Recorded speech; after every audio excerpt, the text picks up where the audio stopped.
Baiklah,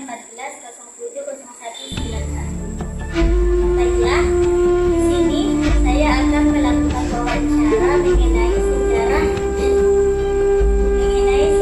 asal-usul negari Ujung Gading. Dan di sini saya sudah bersama Bapak Anto. Beliau nantinya yang akan menceritakan bagaimana sejarah Ujung Gading di sini. Kepada Bapak. Assalamualaikum warahmatullahi wabarakatuh.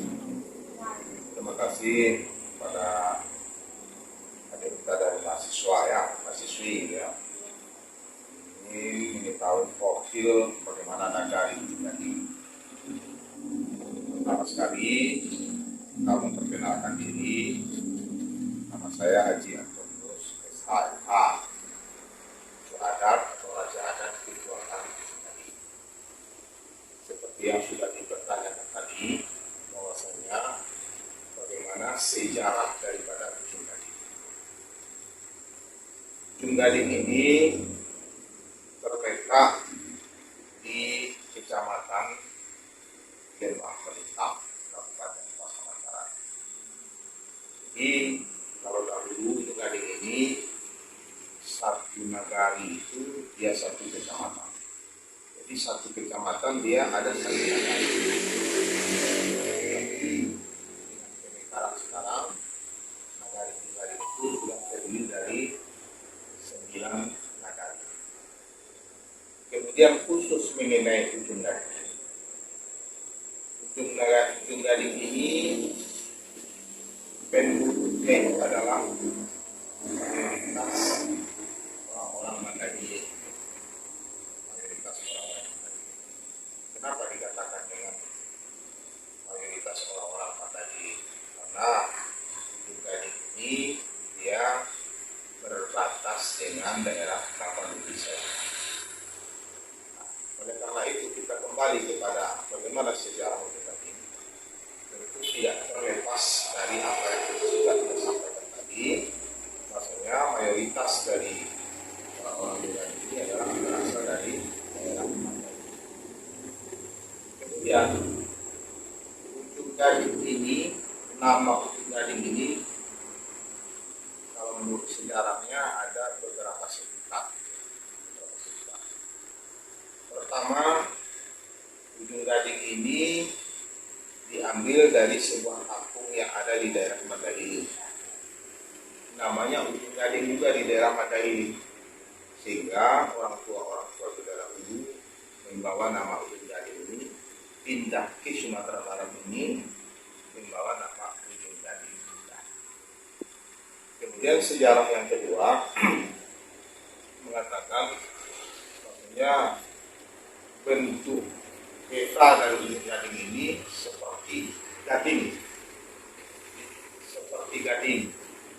Jadi petanya itu seperti gading. Nah, dinamakanlah daerah ini sebagai daerah gading. Kemudian ada lagi sejarah yang mengatakan bahwasanya orang-orang tua kita dahulu itu ada tinggal di daerah Anak Air Lada ini, ya, daerah Kuamon ini.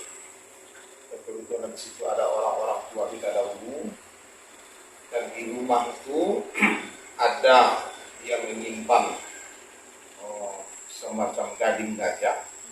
Jadi ketika orang bertanya di mana rumah orang tua di Ujung Gading ini, maka selalu orang menjawab rumahnya yang ada gading di depannya. Maka disebut pula daerah ini sebagai daerah Ujung Gading. Jadi ketiga sejarah ini sebutan tadi bahwasanya Ujung Gading ini berangkat dari 3 sebutan tadi. Tapi kalau kita lihat secara sejarahan, biasanya penduduk pindah kepada suatu daerah, dia pasti akan membawa daerah asal.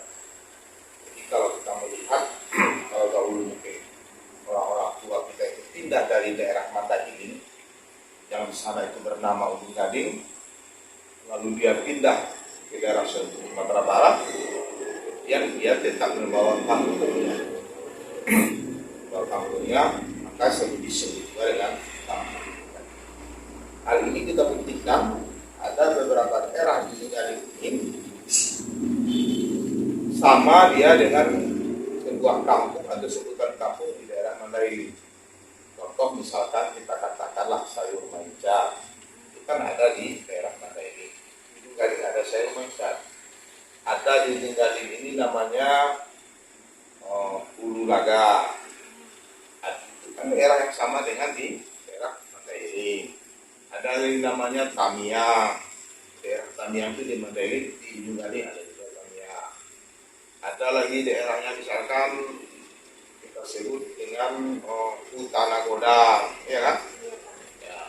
Di daerah Mandailing ada Utana Godang, di Ujunggaling ada juga Utana Godang.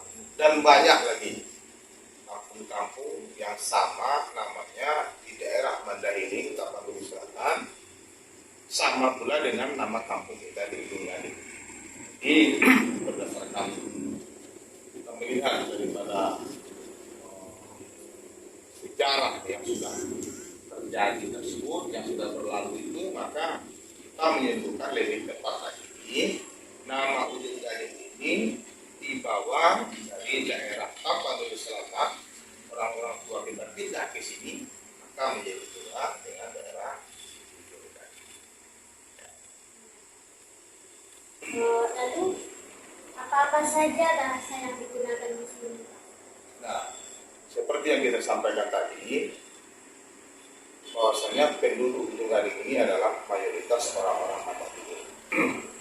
Tetapi walaupun di sini orang-orang mayoritas adalah orang-orang Mandailing, orang-orang Mandailing ini adalah punya suku, ya, punya marga, tapi marganya adalah marga Mandailing.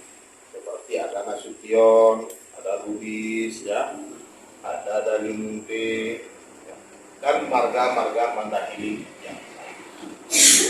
Kemudian bahasa kita di Ujunggaling ini, karena daerah ini adalah daerah Sumatera Barat, maka bahasa kita di sini sudah menjadi bahasa yang bercampur. Ada yang berbahasa Minang, ada yang berbahasa Mandailing, dan ada yang berbahasa Melayu. Jadi ketiga bahasa yang kita sampaikan ini adalah merupakan sebuah akulturasi, sebuah perpaduan antara beberapa suku tadi. Ada suku Mandailing dan ada suku Minang. Jadi bagi kita di negara ini bahasa itu tidak menjadi persoalan. Apakah bahasa Mandailing, apakah bahasa Minang?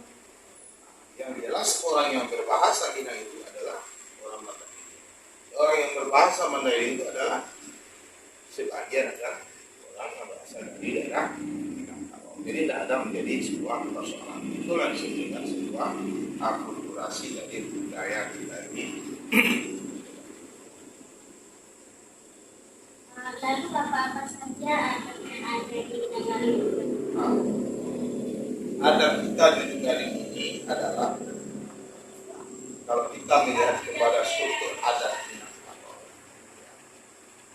adat bangsa Batak adat, kemudian adat yang teradat, kemudian adat jangan,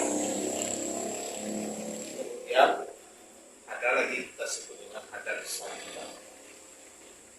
Maka tadi di Ujunggaling ini berdasarkan sistem adat yang kita sebutkan tadi, berdasarkan sistem adat Minangkabau, maka tadi di Ujunggaling ini termasuk dalam kategori adat istiadat. Adat istiadat ini melahirkan sebuah adat yang kita sebut dengan adat salingkanaga. Adat salingkanaga.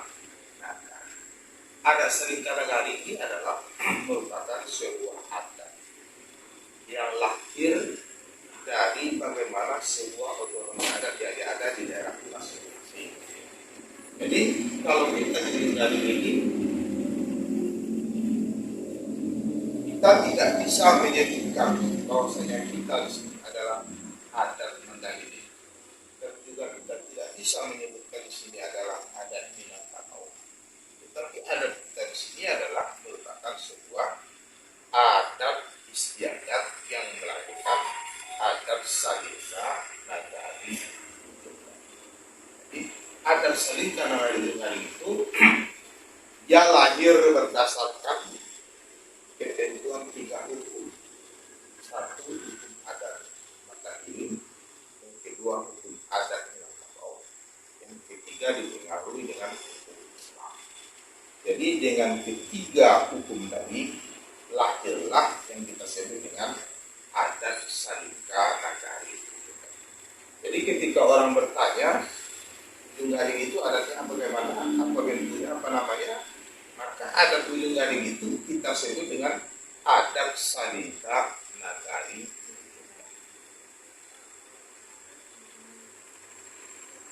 Cukup luas juga ya Pak, cerita tentang Nagari juga di sini. Ya, sebetulnya kalau kita mau menjabarkan nanti lebih luas lagi, kan?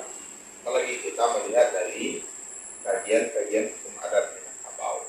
Kita tinjau dari sistem kelarasannya, dari sistem hukum adatnya, maka nanti kita menemukan bahwasanya kategori daripada hukum adat di Ujung Gading ini adalah berdasarkan dari adat istiadat. Adat istiadat inilah yang akan melahirkan yang kita sebut dengan adat Salika Nagari. Sesuai dengan Undang-Undang Provinsi Sumatera Barat yang baru kita lahirkan tahun 2022, bahwasanya Provinsi Sumatera Barat berdasarkan adat Basandi Sarak Basandi Kitabullah disesuaikan dengan adat Salika Nagari di Sumatera Barat.